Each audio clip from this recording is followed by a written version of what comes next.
Hello and happy lunchtime, everyone, and welcome to this very special lunchtime interview for Stammer. Okay, I'm going to start. So I'm delighted to welcome Owen Sheers, who's here to talk to us. Owen, say hi now before I go into a long introduction about your many achievements. Hi there, Jonty. Lovely to see you, and nice to be joined by 39 people, I think, at the moment. Hi. This is I was interviewed by Bethany Kelly a few weeks ago, and that led to the idea of setting up a sort of chain of interviews. So I'm really thrilled today to be talking to Owen Sheers, who, like me, is a patron of Stammer. Owen is one of our foremost poets and writers, and by that I mean foremost both for Wales and the United Kingdom. Over the past 20 years, since he started publishing and producing work, he's become a hugely significant force in poetry and theatre and fiction as well. Owen published his first collection of poetry in 2000. He's published 2 novels, one of which has been adapted into a film, Resistance. He's written several hugely important plays, including The Passion for National Theatre of Wales in 2011. He's presented documentaries. He's also a performer, so to speak, for the BBC, including A Poet's Guide to Britain, and also works a lot on broadcast, writing radio plays and also filmed dramas. He's a passionate advocate of Welsh culture too, and he's also a person who stutters and a patron of Stammer. So we're really thrilled to have you today, Owen. Just so everyone knows, we're going to have half an hour of Owen and me chatting. Then we're going to have 15 minutes of Q&A. There is a Q&A function at the bottom of your Zoom screens. So as we're going along, please put in questions there, and then I will come to them for the last 15 minutes. You may have noticed as well that you can't see yourselves. Don't worry, that's just how Zoom works in a webinar. So it's just me and Owen for the time being. And I'm going to focus, just so everyone knows, I'm going to focus today's talk about Owen's experience of stuttering, but also talk to him about poetry in particular. And the reason being that of all the art forms Owen works in, I'm struck by the fact that poetry seems to me the most stuttering intolerant of art forms, and that poetry is often built around rhyme and meter and measure, in which you are often taught that a poem, there's a set number of syllables per line. So if you stutter, you can be literally disrupting the meter and the rhyme that the whole poem hangs on. So I want to get there over the course of the next half hour. But Owen, I thought just to start, it would be great to hear about your stuttering story, your experience of stuttering from a kid through to where you are now. Yeah, well, thank you very much again, diolch yn fawr eto, for that very generous introduction, and to Stammer for coming up with this wonderful idea of this chain of interviews. Yeah, my stammering story, it's interesting, isn't it? Because it now feels as though it's something that lives so naturally within me. I probably haven't for a long time stood outside and thought about it as a kind of a retrospective narrative. But when I do, I suppose my earliest awareness or my earliest memory of it is not of not being able to say a word, but saying a certain word too often, maybe, in that I can remember it being something of a family joke when I was sort of 4 or 5 years old, that I would quite often begin my sentences with the word actually. And it was only when I was a bit older, and I think probably my brother or my parents were talking about this, I almost had a muscle memory rather than conscious memory of that word actually being something like a word door, being a word that I could say easier than others that would allow me to speak. And I probably had that memory around that age, because it would have been around then, sort of 7, 8, which I'm sure is the case with so many people, as I was going into school, really. That an awareness that I sometimes couldn't say what I wanted to say and that I couldn't speak. And specifically, if there were prescribed words at certain prescribed moments, it would have been around then. And I suppose the most conscious kind of memory of that was the morning register. Every morning as the teacher went through the roll call of the students, knowing that there was this countdown to this moment when I would have to say, "Good morning, Mrs. Webber." And I think that experience set up a pattern which I can now recognize was a pattern that I became increasingly familiar with throughout my teens and my 20s, of expectation leading to anxiety, leading to an acute awareness of that hard G of the word, and that awareness becoming almost like a block, like a pebble in the throat. And I think it was also a significant experience because both how I tried to cope with it, which was about hiding it, and if I'm allowed to say now, I have just recently read Jonty's book, and even now in my 40s, it was a wonderful revelation and a relief to read a book which was taking a very different approach to stammering, about the concept of communication diversity, as opposed to having to become fluent or to hide it. But back then, that's what I was trying to do. So I tried to say good morning without saying the G, or I tried jumping in before it was my turn. At one point, a very kind a Peruvian boy saw my struggles and offered to say it for me. And I accepted his help, which led to us both being told off. So I suppose I tell that little story because it both kind of set a pattern for me of an anxiety about stammering, and then an attempt to hide it. And then to a certain extent, an idea of being punished for being found out as well. And then I suppose the rest of the story is how that pattern sort of braided through my life.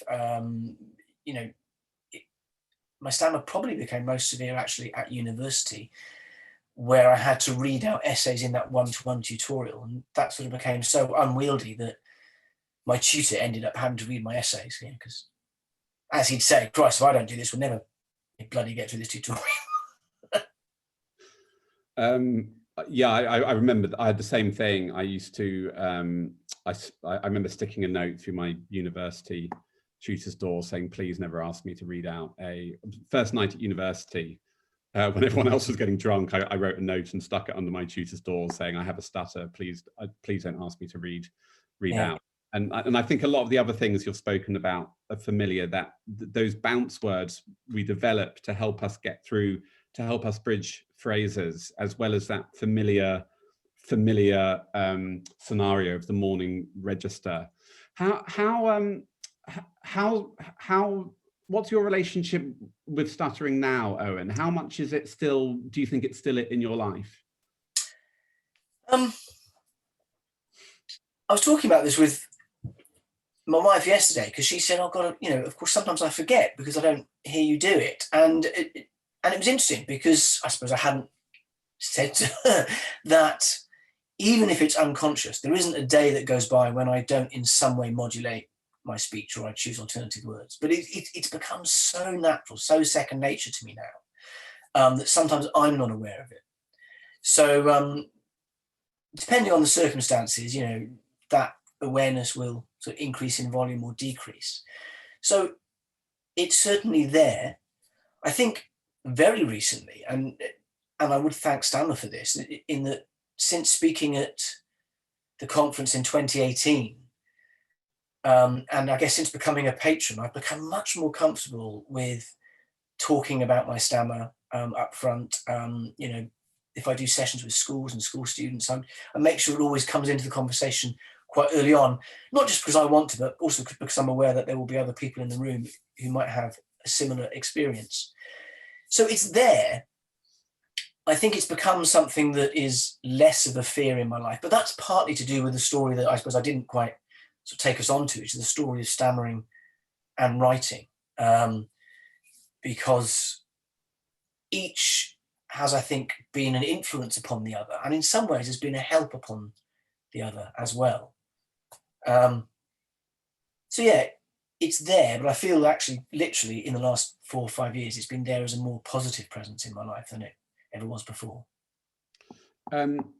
I think you were about 25 when you published your first volume of poetry. Yeah. And so by what you're saying, that you would have been writing those poems at that time when you were most aware of your stutter. And I believe one of the poems in that collection is about that experience of stuttering. Is that right? And I'm wondering if you can. It'd be nice to have some poems as we're talking about poetry. So I'm wondering if you'd be happy to read that poem from your first collection. Yeah, of course. Thanks for asking.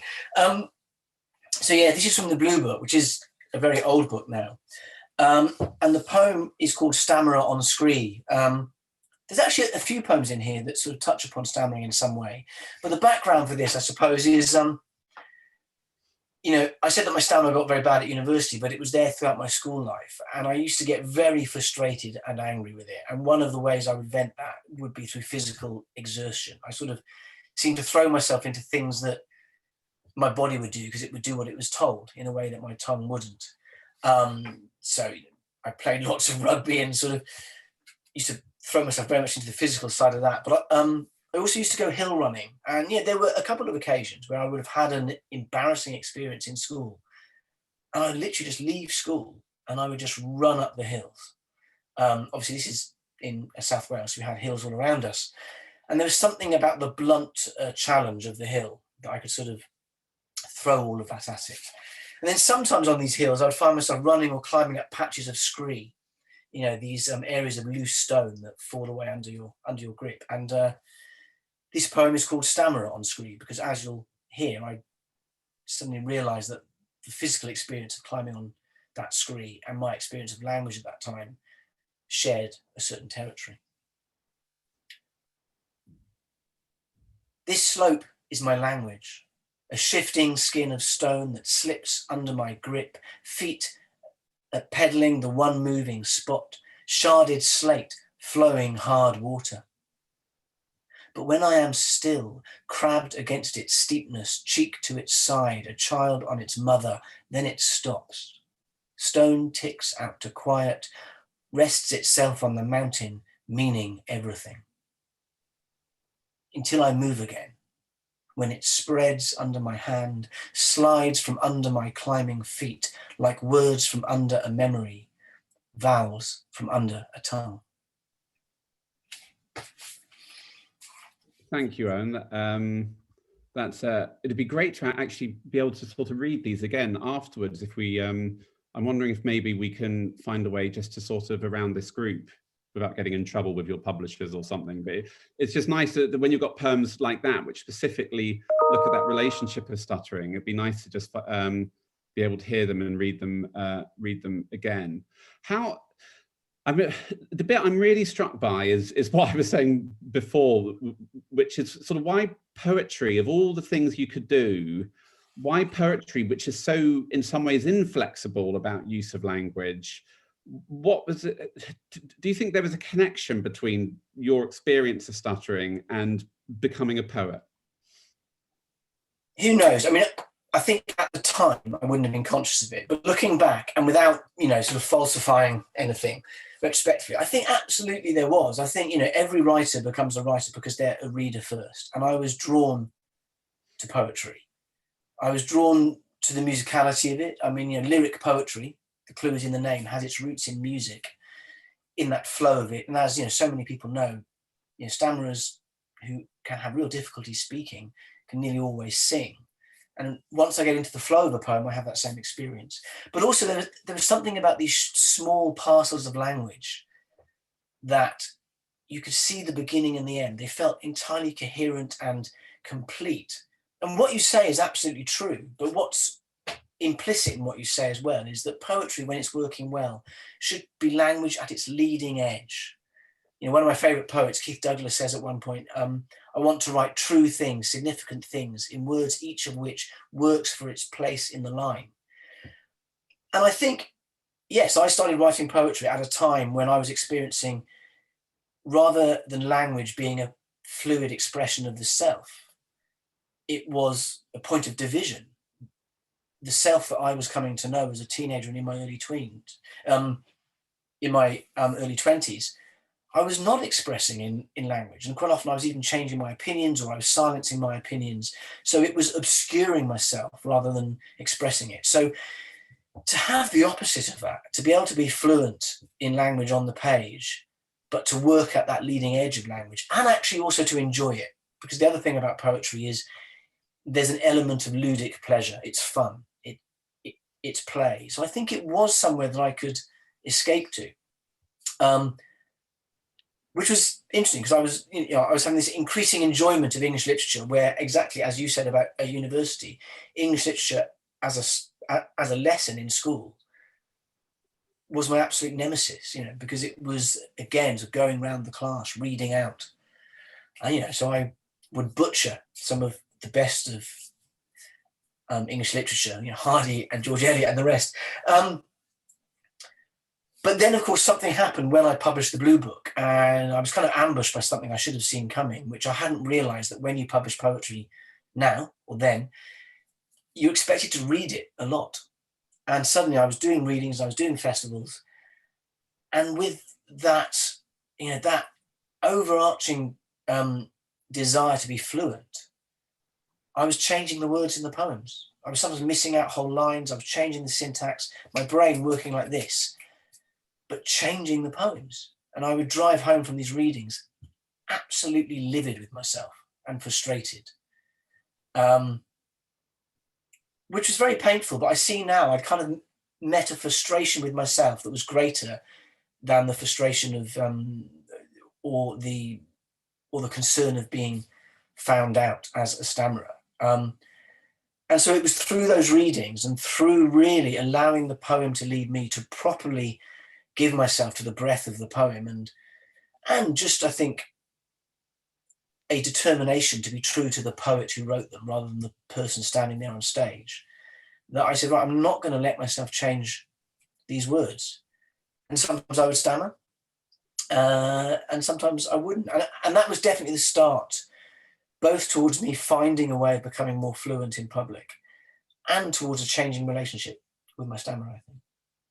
And can I ask, when you, having discovered that as a poet doesn't mean you just sit in a kind of attic and write poems, that you have to work and tour and read, did it affect how you write poetry? Did you start writing poetry imagining yourself blocking on certain words? Or I'm just because in a way the stakes are raised slightly then, aren't they, when you're aware that what you write in your room is at some point going to have to be read aloud? Yeah.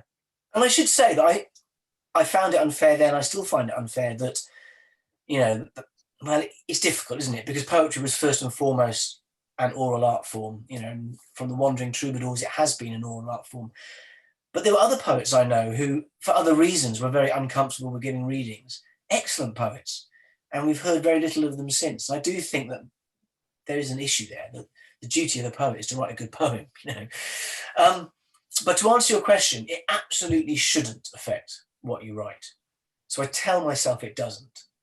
But I am very much drawn to musicality in poetry. I like my poems or my dramatic film poems and things like are made to have a very strong rhythm. And I think that isn't a coincidence entirely, because I know that's the kind of poetry that I can perform and that I therefore enjoy. So maybe there's something sort of circular going on. But recently, over lockdown, having written more kind of dramatic poetry for stage or for TV, where someone else is presenting the poems and it's in their voices, I've returned to the lyric poem, and I've caught myself when drafting, especially if there's a break in the rhythm or if it's a last line or an opening line. I've caught myself thinking, oh, if I start with that word, that's going to be a problem. So yeah, the short answer is I don't want to. I don't think you should, but I think undoubtedly in some way it does influence my writing. I remember a few years ago we were talking about this, and you suddenly mentioned quite a long list of other poets who stutter. And I was really struck because you reeled off suddenly, you began reading off names of other poets who stutter. And I just thought this was fascinating about, it seems to be not only you, but there seems to be a sort of fairly rich tradition of people who stutter being poet, and I'm just wondering if you can speculate about why that might be. I would love to know more about that. I met someone at the conference actually who I think was putting sort of stammerers either through CT scans or sort of MRI, and I'd be fascinated to learn more about the neuroscience, I suppose, because there is a long list. So some of favourite poets when I was growing up, people like the Welsh poet Robert Minhinnick, or you go back to people like Larkin or Elizabeth Bishop. Wonderful Irish poet who called Kieran Carson. I saw him read, and that was a very seminal moment for me because he was reading fluently, and suddenly his stammer came in like this jackhammer. And it broke up the rhythm of the poem, but it also gave it something else. It was like it had this new heartbeat, and he owned it. And that was fascinating for me to see. And there were lots of contemporary poets, Zafar Kunal, Isabel Dixon. And it's interesting because we sort of find each other at the festivals. And I'm sure that there is something there. There's something about, yes, poetry is demanding of language, as you say. But as we all know, being a stammerer, you develop an acute ear for the sound of words and the sound of silence, for the weight of words, for rhythm. You do have a different relationship with language. You see it as something outside yourself, I think, which interestingly as a poet, I think can be really useful. So I'm sure that there's something going on there. Yeah, I love that description of, it's that different relationship with language that I always think is unique to the experience of stuttering, that you have a very different relationship with language. Also, you mentioned Larkin, and if anyone listening, there is Philip Larkin wrote a poem called Next Please, which isn't ostensibly about stammering. It's more about dread, and but the title of it he took from that experience of school, of reading in class, and as a child who stutters, dreading that phrase "next please" because it was coming closer to him speaking. It would be interesting at some point actually to see if we could sort of publish a book of poems by people who stutter or about stuttering, going back to Larkin and Elizabeth Bishop through to now. I think that would be fascinating. Oh, fantastic. Yeah, that'd be great. But I'm going to ask you to read another poem because, and I think from your second volume of poetry, but I'll leave you to introduce it, of course. Yeah, so this is called Skirrid Hill. With the Blue Book, I didn't really know what I was doing, to be honest, and so I handed this great lump of poems over to the poetry editor at Stuttering, who very kindly and very wonderfully sort of organised them. But then with my second collection, I realised that the order of poems is another form of communication to the reader. It's something else in your toolbox. So I thought much more closely about how the poems would speak to each other. And I actually organised the collection to be framed around two phrases that for me relate to disfluency or stammering. The first being the concept of the absent tongue, and then the last, the unspoken words of an unlearned tongue. So you can see that an awareness of spoken language and sort of unruly tongues, I wanted it to be threaded through this book. But then I also wanted to write something that comes actually before the contents in the book, called Last Act. And it's something like a riddle, in that way that you sometimes get sort of riddles in a medieval literature that would sort of send a work on its way. And it's about the vulnerability of disclosure when you write some lyric poetry that is also based upon your own experience. The poem's presenting someone who is you, but is also not you. It's an act of performance, and yet it's an act of revelation. And I think everyone listening to this will probably hear how this relates to something that stammerers experience as well. That idea of what you reveal to the people close to you, and to what extent is language a performance? Is it you or not? So it's called Last Act, and it's about that moment when I, certainly, having developed all sorts of techniques to appear pretty fluent, realised that I could actually sort of turn them off and reveal to someone my true speech. So this is called Last Act. Don't be surprised it has taken so long to show you these, the gaps like missing teeth in the face of my speech, the silent mouthing oh, the stuck record of my tongue and the countdown through the page to the zero of the word failing to catch. Because isn't this always the last act? The drawing back of the curtain to show the parts we've played, the previous scenes stacked in the wings, and at the center, under the spotlight, the actor bowing as himself for the first time all night. That's really beautiful, Owen, and that idea of sort of coming out almost as a person who stutters, being like an actor bowing for the first time, that really resonated. I'm going to start to bring in some questions, because at the end I'm going to come back and just talk about what you're doing now and what your plans are for the future. Just a reminder that somebody's put a question into the chat. Please put questions into the Q&A. Tim, I'll come to your question. It's in the chat. Somebody else has mentioned Erin Schick's brilliant poem on a speech, and put a link there, which I also really endorse and recommend people look at. And Erin was a key member of the Did I Stutter stammering pride movement in America as well. Emily Smith, would you say poetry gives you a sense of control over your language and expression?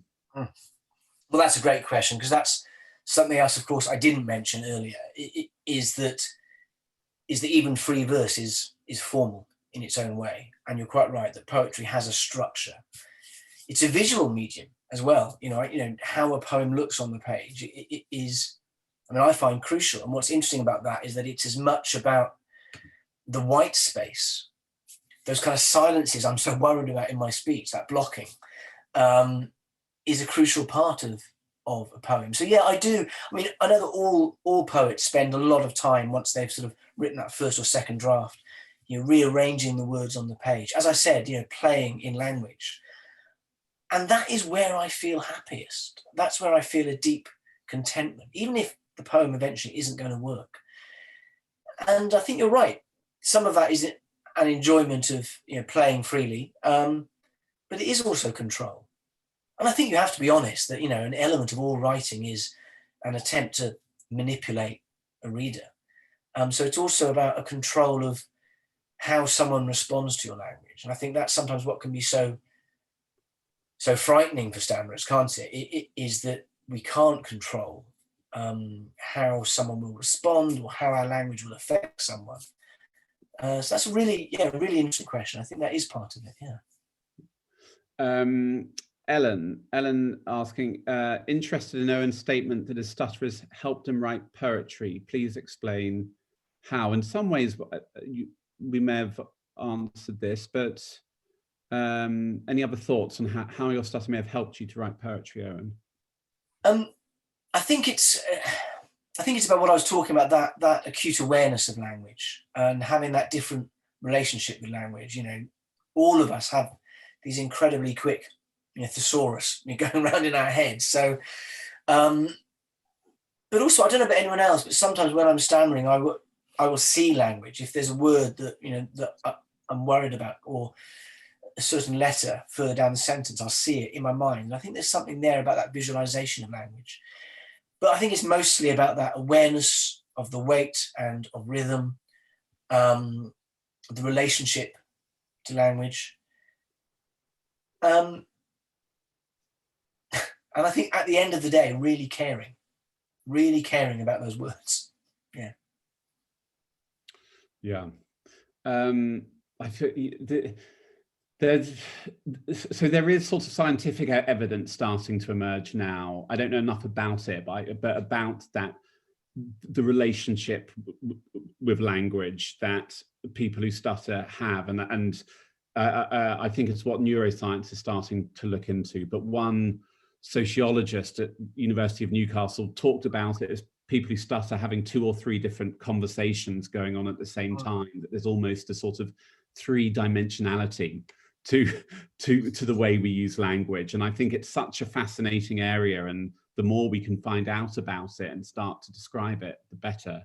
But yeah. Tim Fell, do you write poetry with a deliberately interrupted rhythm, Owen? That's an interesting question. I suppose I like my rhythms to change and to surprise. Yeah. But I will endlessly read out my lines and my stanzas when writing. And what I'm looking for there is more flow, actually. I mean, I have sometimes written in strict meter and in form, but and I'd like to write, more so in that way. But to be honest, they weren't great poems. I think it's really important for a poet and for the development of a poet to be able to write in form and strict meter. What I've always enjoyed finding is the unique rhythm of each individual poem. I suppose each poem finding its voice. So you're right. I do like having sort of disruptive, rhythm within the flow, and that might be, related to my own experience of disruptive rhythms of speech. And I know that none of us enjoy hearing ourselves, hearing our voices recorded. But when I do hear myself speak, I'm always surprised by how I kind of speak in these quite fast bursts, and then I will suddenly disrupt the rhythm. So maybe it is something innate within me, but it's also something literary that I like doing in my writing. I'm just going to stay with Tim before I go to Sifo, because Tim put a follow-up question, which is, you talk about Larkin. He refers to work as the toad on his shoulder. Do you think of your stammer as your toad? God, I used to. I mean, I really did, and I wish that I'd come into contact with the sort of conversations that happen in Stammer now, and just generally more enlightened thinking when I was a child and as a teenager, because I did. It squatted on my life. I can remember saying to my mum, if I could only speak normally, I'd be happy. Which I'm sure everyone's had those stories. And things have moved on extraordinarily. Our neighbour's son has quite a significant stammer, and the way that our local school coped with it, I thought was fantastic. Working with his speech therapist, he gave an assembly about his stammer, which, as you can only imagine, must have been really, really difficult for him. And the minute he did, his stammer started improving in school and the bullying stopped. And I just thought, God, I wish I'd been exposed to that kind of things. Then I think it wouldn't have been such a toad. So yes, it was. I don't think of it so much now. I do. I know this can sound a bit trite, but I think of it as an enigma. I still don't quite understand it. I can never quite know when it's going to happen. Doesn't seem to be a regular pattern to it. And I've enjoyed that more and more, having a bit of you that you don't quite understand. And so I see it as, a little secret superpower, something a bit different. And God, I think looking back now, and many times it wasn't easy, and I know it's not easy for lots of people, but maybe in some ways having something to struggle against and with and to work our way through can in its own way be a blessing as well, I suppose. Yeah. Sifo's first question is, what is your educational background and what has had a bigger impact on your writing, your education or your lived experience? Oh, that's a good question. Educational background, small sort of market town, a rural town. Well, actually, initially primary schools in London, but then from quite an early age, primary schools in Wales, and where that was significant, I think. I'm always careful not to be rose-tinted about the Welsh relationship with poetry, but in my experience, it was a very, very natural part of our school life. We were always being asked to write a poem about what we'd done on the weekend or a school trip. So undoubtedly, it was a natural way to interpret your experience. And I'm really grateful for that, because it never felt other. It never felt like something else that other people do that wasn't accessible to me. And that was kind of the same through secondary school. Like, no one in the rugby team thought it was odd that I wrote poetry. And I only experienced that when I started playing rugby in England, actually. But then comprehensive, as so many writers will say, some great individual English teachers who encouraged me to write poetry, as you could back then, which I'm not sure you can anymore, as part of my A-level coursework, which was really important to me. And teachers who introduced me to poets, And from then on, I'd say it was my reading that was more influential. And as you say, lived experience. I did study English literature at university, at Oxford University, and I barely wrote a word for the 3 years, which I think isn't surprising because your voice is full. It's an echo chamber of other literary voices. And it was a very academic atmosphere. I think it was good. I found it difficult, but it wasn't conducive to me to writing. So educationally, it was those early years that I think were really key. And I still think that's true. And that's why it's so important. I'm also a patron, patron for someone else, a patron for the Children's Book Show, because I'm absolutely convinced that how children meet literature early on and what literature they meet is absolutely key to their relationship with language and reading and empathy for the rest of their lives. Thank you. There's a few questions now I want to try and get through so that we get through all the questions. Jasmine has asked, would you say there is something in particular you want to achieve with the connection between a stutter and poetry? For example, would you say you write poetry surrounding or about stuttering with an aim of being truthful to your audience or to provide comfort to those who experience the same thing? So I guess it's sort of what's to motivate you. You've given examples of you've read to us poems which have been about the experience of stuttering, and why are you doing that? So why do you write those poems? What's the motivation? That first one, was absolutely, it was a way, as I think in the end all poems are for me, to give shape to experience. And to find some personal satisfaction in quite a clumsy way in that metaphor of, oh yeah, scree falling off a mountainside. That's how I feel when my language is sort of being unruly and sort of unfaithful on the tongue and is slipping away from me. So I think there was an element of giving shape to experience.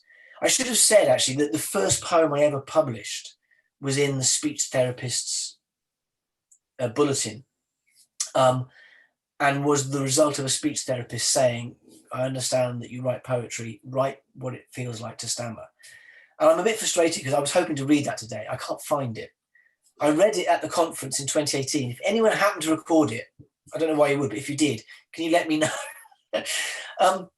And that poem was an absolute venting. And that was where it was incredibly useful because it gave me a language in which to think about my stammer. I talked about this trap door in the throat. It gave me a way to communicate. So now I think things change as you get older. Ideas of stammering and language come into my poetry, I think, because I find it interesting. And still because it's personal experience. If it gives other people who stammer or stutter, I don't know, some sense of encouragement or sort of sense of fellowship, then that's wonderful. But I don't think that's ever been the primary motivation. But as I say that, I love Jonty's idea of a collection of writings by writers who have an experience of stammering. I think that's really interesting. And I'm just about to publish my first children's book, and I'm really interested in writing a children's book that engages with stammering because of those experiences I spoke about I had at school. I know actually that Stammer's holding an event with Helen Rutter, who has written a children's book about stammering. So it'd be interesting to see that.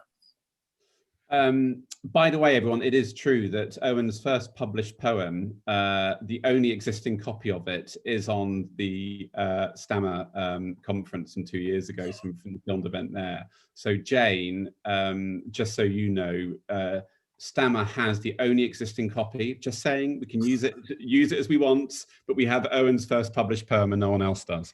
There's probably too many questions for me to get through. I'm going to go to Robin Jones because it's a Welsh question, and Robin, I presume you're Welsh as well, but it's one, if Welsh is your first language, is the stammer worse there? It is for me. And two, can very much relate to the physical running story. Can you elaborate, please? Was that more to alleviate frustration or to achieve a calmness? That is the coping strategy. So 2 questions, one about 2 languages, and Well, great questions. I wish Welsh was my first language. Dwi'n dysgu Cymraeg now achos fi mech mynd ysgol Cymraeg. So I just said, I am learning Welsh now because my daughter goes to Welsh language school. I'm one of those classic, generational hiccups in that had first language Welsh speaking grandparents. My mother was a Welsh speaker. When I went through the education system in South Wales, it wasn't even offered as a second language. I'm glad to say that my younger brother then went to Welsh medium education. So that's been another influence on my writing. And the Blue Book takes its title from a set of reports that was written in the 19th century by 3 English lawyers who were stamping down on the Welsh language as a bad thing. But that regeneration, that resurrection of the language, I've always been fascinated by. And so it's been an immense pleasure to finally be able to learn it alongside my 5- and 6-year-old daughter and have her take me by the hand and lead me back into the linguistic flow of, of my grandparents. And interestingly, when I started Welsh lessons, I did exactly as Jonty did. I contacted the tutor and said, I do have a stammer, so just be aware of that. But I haven't stammered as badly in Welsh. And I don't know why, to be honest. So I haven't yet. There's always time. There's a little boy at my daughter's school who, interestingly, stammers very significantly in English, but he doesn't in Welsh. And Welsh was his first language. So, Welsh is his second language as well. So that would be something else. I would love to know more about that. As you'll know, there is musicality to the rhythms of the Welsh accent, and the language is a wonderful language to sort of, you have to really get your grips around the ch and the ch. So maybe that's a bit harder to stammer on those as well.